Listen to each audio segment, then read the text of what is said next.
11.2%.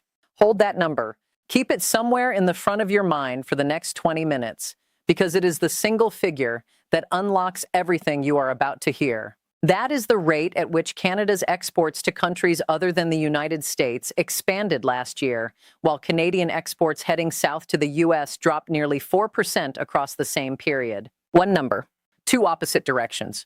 And what unfolded in Vancouver on Wednesday morning makes absolutely clear this is not coincidence. It is a deliberate course correction being executed at the highest levels of the Canadian government in real time, and the world has started paying attention. Here is the scene. Hyatt Regency, downtown Vancouver. The room is packed with BC business leaders. The Prime Minister walks in, takes his seat for what was billed as a routine fireside chat with the Greater Vancouver Board of Trade. Within minutes, Mark Carney says something that reads almost unremarkable on paper, but in context hits like a sledgehammer. He tells the room Canada will not be chasing a small deal to secure tariff relief from Washington. Not, we are open to anything.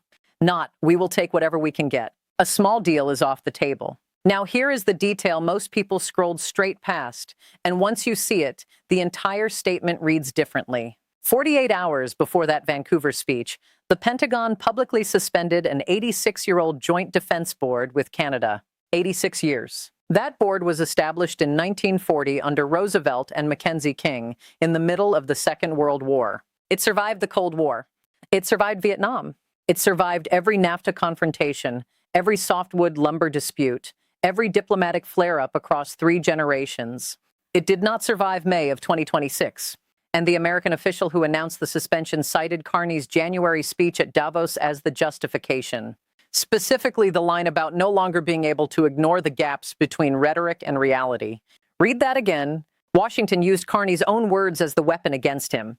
So when Carney walked onto that Vancouver stage Wednesday morning, everyone in that room and everyone watching from a distance was asking the same question. Does he soften? Does he walk it back? Does he lower the temperature? The answer plainly is no. And this matters to you whether you are in Toronto, Vancouver, Calgary, Halifax, or anywhere in between. Because this is the week the relationship between Ottawa and Washington stopped pretending. What shifted here is not theoretical. The consequences land directly in the price of groceries at the checkout, the rate on your next mortgage renewal, the value of the loonie when you book a flight, and the orders hitting the warehouse floor where your cousin works in Mississauga. This is one of those moments where the political story and the kitchen table reality finally collide in the same sentence. For decades, Canada's economy operated on a single foundational assumption that the United States would always be the steady, predictable anchor partner. Roughly 70 to 75 cents of every merchandise export dollar Canada earned has historically traveled south across the border. That is not a partnership. That is a structural dependency. Welcome to U.S. Trump legacy, where we cut through the noise on the major shifts reshaping global trade and the economic realities hitting your life directly. If you want to stay ahead of how these waves affect your wallet, hit that subscribe button right now so you never miss what matters. When one nation accounts for 3 out of every $4 your exporters bring home, your entire policy room collapses. Every tariff threat reverberates through the system. Every political mood swing in Washington shows up as a Canadian factory invoice adjustment 3 weeks later. What we are watching now is what happens when a country begins to seriously question whether that level of concentration is still an asset, or whether, as Carney has been saying consistently for over a month, it has hardened into a structural vulnerability that must be corrected. That phrase is not a slip. He deployed it in an April video address. He is now repeating it directly to business audiences. It is a thesis statement, not a soundbite, and the audited numbers have been quietly converging with the rhetoric. Statistics Canada data confirms that in 2025, Canadian exports to non-U.S. markets climbed 11.2%, while exports to the U.S. fell 3.8%. Energy exports to countries other than the U.S. rose 22.3%, reaching roughly $28.8 billion. Aluminum exports to non-U.S. destinations jumped from $738 million in 2024 to $2.1 billion in 2025, nearly tripling in a single year, with the bulk flowing into the Netherlands and Italy. These are not projections. These are completed shipments on the books. Here's the part that stopped me cold the first time I read through it carefully. The instinctive assumption is straightforward. Tariffs hit, Canada scrambles, finds alternative buyers, numbers shift. But that is not what actually happened. Look at the timing. Most of these new corridors, these partnerships, these framework agreements were being signed before the latest round of tariffs landed. Canada was already moving. The tariffs did not create the strategy.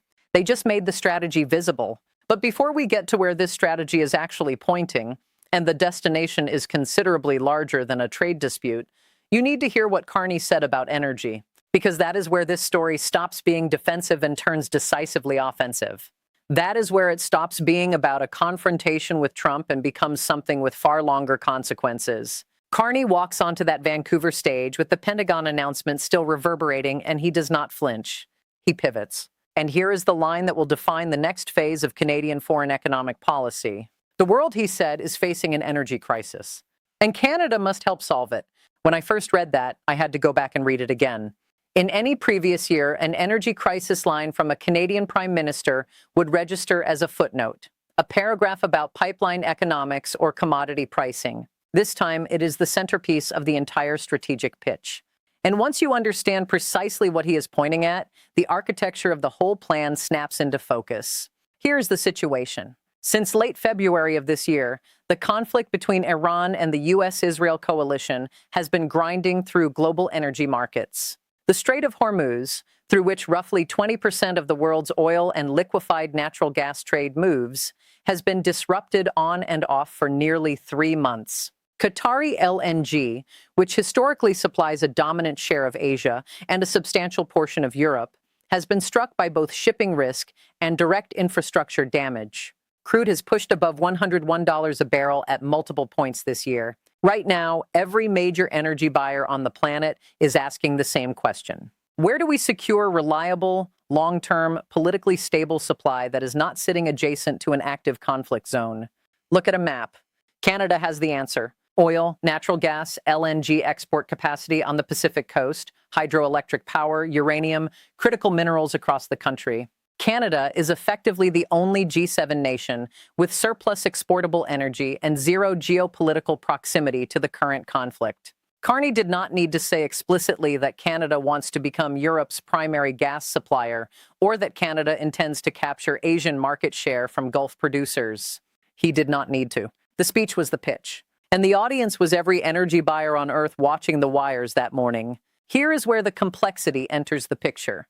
Because there is a serious domestic obstacle embedded inside that strategy, and Carney confronted it directly the same day. He met with BC Premier David Eby immediately after the speech. British Columbia has been skeptical, at times openly hostile to any new oil pipeline reaching the coast. So Carney laid out 3 explicit preconditions in front of that business audience. The pipeline moves forward only if a carbon capture system is built into the pathway. British Columbia must receive substantial and meaningful economic and financial benefits. And First Nations consultation is, in his words, non-negotiable. 3 guardrails? Look at what that accomplishes. It preempts the standard political battle before it begins. It tells the environmental community that carbon capture is built in, not bypassed. It tells the provinces that Ottawa is not steamrolling anyone. And it tells Indigenous communities they are at the table from the start, not after the decisions have already been made. You can read that as political choreography, and partly it is. But economically, it is something more specific. It is what someone with a central banking background does when they are engineering stakeholder alignment before announcing a multi-decade infrastructure commitment. Credit markets notice that kind of sequencing. The investment community notices it. Foreign energy buyers, the ones watching closely to determine whether Canada can actually deliver on the pitch, definitely notice it. The message beneath the message is direct. We can build, and we can build without the political wreckage that has paralyzed Canadian infrastructure for the past 15 years. That signal, more than any individual contract announcement, is what repositions Canada inside international capital markets. Now let me address the American strategic logic directly, because a fair reading demands it. The Pentagon's argument in plain terms is that Canada has not moved fast enough on defense investment. That Ottawa speaks confidently about middle power sovereignty while failing to write the checks that match the language. There is genuine substance to that criticism. Canada announced in March that it had reached the 2% NATO target ahead of schedule, But the path toward the 3.5% Hague Summit target by 2035 is the real friction point. Washington has a complaint that is not manufactured, and that needs to be stated clearly. But then examine the actual move. Suspending an 86-year-old advisory board over a defense spending disagreement? American workers and American manufacturers are supposed to benefit from tighter integration with Canada, closer supply chains, predictable partnership, lower input costs across shared industries. So why are U.S. automakers, U.S. steel buyers, and U.S. defense contractors with Canadian inputs in their supply chains all signaling that the mounting friction is beginning to compress their numbers? If the genuine objective was to push Canada toward higher defense investment, the existing mechanism, the very board they just suspended, was the appropriate venue to pursue that conversation. Walking away from the table is not a negotiating tactic. It is an exit. And every exit closes a door for both sides simultaneously. This is precisely where Carney's central banking instincts become visible. He is not getting drawn into a public exchange. He is not issuing threats. He is not trading statements. He is methodically and systematically constructing alternatives. The Sovereign Wealth Fund announced April 27th with $25 billion in initial endowment. The 20-plus international partnerships secured in under a year. The housing cost frameworks with provinces. The global energy pitch. Every move is another brick in a structure that says, calmly and without drama, we will be positioned to function without you if it reaches that point. The moment that realization clicks, that this is actually the strategic play, the entire story stops being a trade dispute and becomes something with decade-long implications. Now set aside everything I just covered, because this is where the shape of the story changes entirely. The real story is not Canada versus the United States. The real story is what Canada is actively becoming inside a world that is rearranging itself in real time, and how that positioning is being read in 20 other capitals you may not currently be tracking. In under a year, the current government has locked in more than 20 economic and security partnerships spanning 5 continents. 20 across 5 continents. That is not a gradual drift toward diversification. That is a sprint executed with precision. The European Union, the Nordic countries, Australia, the United Kingdom, but also active re-engagement with India, China, and Brazil. The full scope of the global economy operating outside the American orbit. The official federal target is to double Canada's non-U.S. exports within a decade. Independent analysis from major consulting firms indicates the target is achievable if Canada scales approximately 50 priority goods and services categories and eliminates the domestic regulatory friction that has slowed infrastructure development for years.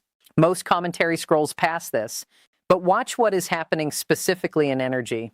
Canadian energy exports to non-U.S. markets climbed 22.3% in a single year. Shipments expanded to China, Hong Kong, the Netherlands, Singapore, Germany, and Italy. Aluminum exports to the Netherlands and Italy nearly tripled.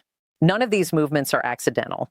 Each one represents a deliberate corridor being systematically widened through federal investment, targeted infrastructure spending, or quietly negotiated framework agreements that were signed months before the press noticed them. And here is the puzzle piece that reframes everything. Canada did not decide to diversify because of Washington's pressure. Canada decided to diversify because the global economy stopped functioning as a single integrated market. The Iran conflict is one signal. The Ukraine war is another. The U.S.-China technology separation is another. The emergence of regional currencies and alternative trade settlement architecture is another. We are observing in real time the gradual unwinding of the post-Cold War global order into a genuinely multipolar structure. And inside that kind of world, concentration on a single partner, even your most important one, is not a strategic strength. It is an exposed vulnerability. The data has caught up to the rhetoric. The rhetoric has finally caught up to the data. To fully understand the trajectory here, look at what Mexico did when it faced comparable tariff pressure from Washington in 2018. Mexico did not retaliate symmetrically. It did not trade insult for insult or threat for threat. What it did was aggressively accelerate trade agreements with the European Union and the Asia-Pacific region, systematically reducing its concentrated exposure to a single export market across a 5-year window. By the time the next wave of trade friction arrived, Mexico had built genuine alternatives. Today, Mexico is the United States' single largest source of merchandise imports. And Canada itself has now moved into second position, ahead of China for the first time since 2015. The lesson sitting directly adjacent to Canada on the trade map is unambiguous. When a country quietly diversifies before the pressure peaks, it enters the next round of negotiations carrying leverage rather than desperation. Carney is executing that same playbook, but with deeper financial tools and considerably faster timelines than Mexico had available a decade ago. Now, the counter-argument deserves a direct and honest engagement because it carries real weight. There is a credible position inside the U.S. policy community that runs as follows. Canada was always going to keep the overwhelming majority of its trade with the United States anyway, because geography does not yield to political ambition. 3 out of 4 export dollars traveling south is a function of sharing a border with the world's largest consumer economy. That is not policy. That is gravity.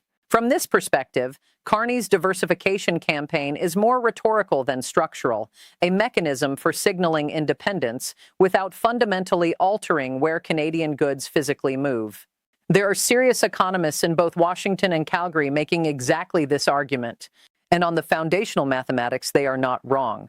The United States will, by every credible projection, remain Canada's dominant trading partner for the next decade at minimum. That is simply true. But here is the critical detail that has been buried inside the noise, and it is genuinely the most consequential part of the analysis. If you are sitting in Washington, the operative question is not whether Canada walks away from the American market. It cannot and it will not. The operative question is what percentage of incremental growth at the margin gets locked into alternative corridors across the next decade. Because if Canada's new export growth, the next major factory investment, the next pipeline, the next critical mineral contract flows predominantly to Europe, Asia, and the Indo-Pacific, then year by year, quarter by quarter, the leverage equation shifts, not in a single sudden rupture, mega project by mega project. And once those physical corridors are constructed, they do not get deconstructed. They become the established baseline. Hold that thought, because the next piece recontextualizes everything covered above, including the number we started with. Remember 11.2%, the growth rate of Canadian exports to non-U.S. markets last year. Now connect it to every layer we have examined, and a picture emerges that nobody is assembling on the front pages, because individually, each piece reads like a standalone news story. The pattern is the actual headline. Carney is not improvising his way through a crisis. He is executing a plan that was clearly architected months, possibly years, before he walked into that Vancouver room. The Sovereign Wealth Fund, $25 billion in initial endowment, anchors long-term domestic capital, so Canadian assets do not remain entirely dependent on American investor appetite. The 20-plus international partnerships construct trade and security corridors that route independently of Washington. The energy pitch establishes Canada as the credible solution to a global supply crisis that no other G7 nation can fully address. The pipeline preconditions engineer the domestic political alignment required to unlock the export infrastructure needed to actually deliver on the pitch. The refusal to accept a small deal with Washington closes off the trap of accepting deeply unfavorable terms simply to halt the immediate pressure. Every component reinforces every other component. That is what an engineered strategy looks like, as opposed to an improvised response. Now translate this into direct consequences for your life, because that is the reason this analysis matters. Not to admire the architecture from a distance, but to understand what it means for you across the next 6 to 12 months. If the diversification push holds its current trajectory, 3 concrete developments begin materializing, and the Bank of Canada has pointed toward exactly this in its recent monetary policy commentary. First, Canadian exporters gain a wider operational buffer against American policy volatility, which over time stabilizes employment across trade-exposed sectors: manufacturing, agriculture, energy, automotive. That supports wages and underpins housing markets in cities like Hamilton, Windsor, Edmonton, and St. John. Second, energy and critical minerals investment stacked on top of LNG capacity and clean technology infrastructure generates the kind of sustained, multi-year construction and engineering employment that radiates outward through local economies for an entire decade. Third, the Sovereign Wealth Fund, if it scales as projected, provides Ottawa with a fiscal buffer that cushions the impact of the next economic downturn whenever it arrives. None of this materializes instantly, but the structural floor beneath the Canadian economy thickens quarter by quarter in ways most households will recognize only in retrospect. So where does this go across the next 6 to 12 months? Here's what the indicators to track actually are. First, the initial major non-U.S. energy export contract executed under the Carney framework. That is the signal that the Vancouver pitch is converting from strategy into revenue. Second, Washington's next move. The administration holds several options: escalating the Defense Board pause, intensifying tariff pressure, or opening a back-channel negotiation. Each path communicates something distinct about whether the White House believes Canada is bluffing or executing. Third, federal-provincial alignment. If Carney holds Alberta inside Canada through the October separation referendum, while simultaneously advancing BC on the pipeline commitment, he demonstrates that the domestic architecture of his strategy is as functional as the international one. Fourth, the next non-U.S. export data release. Another quarter of double-digit growth in exports to non-U.S. destinations, while American-bound exports remain flat or continue declining, transforms a trend into a structural shift that cannot be reversed by rhetoric alone. Let me say something direct about the American position, because it deserves clarity. The United States remains the most consequential economic force on the planet. Canada-U.S. trade will continue to be enormous in absolute scale long after the current period of friction has passed. There are real, serious, principled arguments within Washington for the moves the administration is making. On defense investment requirements, on reciprocity in trade relationships, on the imperative to rebuild American manufacturing capacity. Those arguments are not invented. They have genuine constituencies and coherent internal logic. The disagreement is not whether the United States should advance its own interests. Of course it should. The disagreement is whether the specific instruments being deployed, the tariff escalations, the board suspension, the confrontational rhetoric, are actually producing the outcomes their architects are promising. The data to this point suggests friction without proportionate yield. But that picture remains open, and honest analysis demands honest uncertainty. What none of that changes is the strategic position Canada has now firmly staked out: stable, reliable, building alternatives. That framing, a stable, reliable partner in a world that is anything but, was first articulated publicly at Davos in January. It has functioned as the consistent through line for 5 consecutive months, through the tariff escalations, through the Defense Board suspension, through the Iran conflict's energy market disruption, through the Sovereign Wealth Fund announcement, through this week's Vancouver speech. It is among the most consistent and disciplined messages in Canadian political communication in years. And in international economics and geopolitics, consistency is itself a form of leverage. Trading partners reward it. Investors reward it. Capital markets reward it. If you have followed this analysis to this point, and that matters, here's the question worth sitting with. The story that ends with 11.2% does not begin with 11.2%. It begins with a decision made in Ottawa long before the spotlight ever arrived. If Canada's strategy unfolds the way the current numbers suggest it might, what does the U.S.-Canada relationship actually look like 5 years from now? And is that a future Canadians are choosing deliberately, or one being forced on them faster than anyone fully realizes? Tell me where you land. I will be reading every comment. Thank you for watching U.S. Trump Legacy. If you want to stay ahead of how global markets and political shifts are reshaping the economic landscape, subscribe to the channel right now and turn on notifications so you never miss our next deep dive.